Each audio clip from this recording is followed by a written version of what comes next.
तो भाई लोग आलिया भट्ट के बारे में कह सकत बानी कि काहे कि कबो हिंदी सिनेमा जगत के नंबर 1 हीरोइन रह चुकल बाड़ी। बाकी अब उनकर एक्टिंग में कुछ नयापन ना दिखत बा। अगर हम गली बॉय से गिनती शुरू करी तो कलंक, सड़क 2, गंगूबाई, काठीवाड़ा, RR, ब्रह्मास्त्र पार्ट 1 और रॉकी और रानी की प्रेम कहानी सब फिल्म में हमनी के मिलल जुलल रिस्पॉन्स मिलत बा। करण जौहर जौन बाणे उनकर ब्रांड के मजबूत करे खातिर दिन रात मेहनत कर रहल बाणे। महेश भट्ट जो कि इनकर बाबूजी हमें उनके दिन रात सलाह देत रहतने। जब जिगरा कंप्लीट भइल तो सबसे पहले ये देखे गईले भाई फिल्म के कहानी जड़ वही जब जौन पर उनकर चाचा मुकेश भट्ट पहिलका दिव्या घोषला कुमार के लेके सभी फिल्म बनौले रहलन। अब ई बात समझ में आ गई बा कि जिगरा के स्क्रिप्ट पर वासन बाला आ करण जौहर के बीच जौन खेल खेलल गईल बा वो असल कहानी में जनता के ध्यान हटावे के बहाना रह गईल बा। फिल्म के देख के बाद के अंदाजा लगावल जा सकत बा कि कहानी आलिया भट्ट की ओर से ही वसन बाला के मिलल हुई।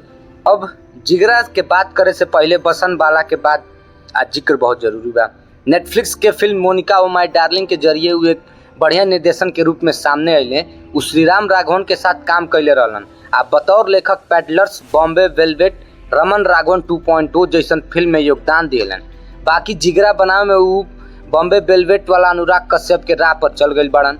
आलिया के सांस फूले के सीन आ कैमरा के तेज मूवमेंट वो अनुराग कश्यप के स्कूल से सीखल लागता। लेकिन ये फिल्म एगो निर्देशन के खुद के पहचान छोड़ के सुपरस्टार की चमक में कहीं गुम हो गई बा भाई। ये फिल्म में आनंद बख्शी के गाना बा एगो फूलों का तारों का सबका कहना है। आ पोअर एले फिल्म के कहानी के ट्विस्ट करके पेश कइल गइल बा। बाकी कहानी में बहन के भाई के जेल से निकाले के संघर्ष देखावल बा जौन आलिया के पक्ष में ठीक से नहीं के बैठत भाई। आलिया भट्ट के चुकल कहानी में फिर से लाके भाई बहन के इमोशन तड़का लगावल गइल बा। लेकिन ये आलिया के फैसला एकदम गलत साबित भइल बा।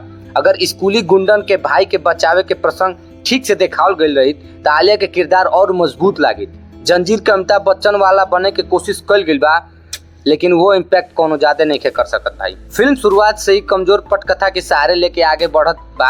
अमीर गरीब के प्रेम कहानी में उलझ आ भाई के बचावे के संघर्ष कमजोर नजर आवत बा। आलिया के एक्शन सीन वास्तव में लागत बा कि वो में वीडियो गेम के हिस्सा लग रहल बाड़ी। ई अल्फा जैसन प्रोजेक्ट खातिर अच्छा संकेत नहीं खे। स्पाई यूनिवर्स खातिर एकदम खतरा दिखता भाई। वसन बाला फिल्म के टेक्निकल लेवल पर सजावे की कोशिश कैले बाड़े। बाकी कहानी या संगीत पूरा तरह से कमजोर साबित भइल बा। पंजाबी गाना कव्वाली सबके सही तरीका से इस्तेमालो नहीं के कइल गइल। फिल्म में विलन के भी कायदे से स्थापित नहीं के कइल गइल। बिना दमदार विलन के कहानी कैसन हुई अब तो सोच के देखो। ये फिल्म में बाकी कलाकार लोग के अभिनय बहुत गुंजाइश नजर आवता।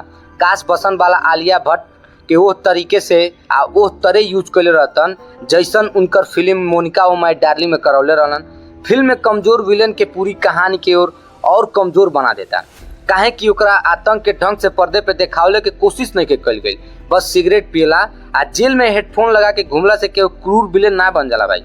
ई खातिर ओकर मानसिकता से सही से विश्लेषण करे के पड़ेला आ ओकरा हिसाब से पर्दा पर पेश करे के पड़ेला। जोने में हीरो बा आ विलेन बा ओके आमने सामने भिड़त पर्दा पे कोनो सीन बटले नहीं के भाई। यही कारण से पूरा कहानी आखिरी तक कमजोर लागत बा। फिल्म में सिनेमेटोग्राफी ठीक बा। बाकी संपादन के मामला में फिल्म कम से कम आधा घंटा और कम कर दिले रही। कुल मिला के तो हम लोग के थिएटर जाए के जरूरत नहीं है। तो हम लोग के वेस्ट ऑफ टाइम बा। आराम से OTT पे रिलीज होके दलो ओकरी बात देखिए लो।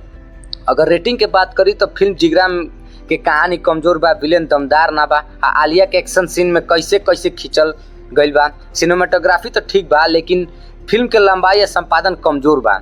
ये सब के देख के अगर रेटिंग के बात करी तो 5 में से 2 स्टार मिली।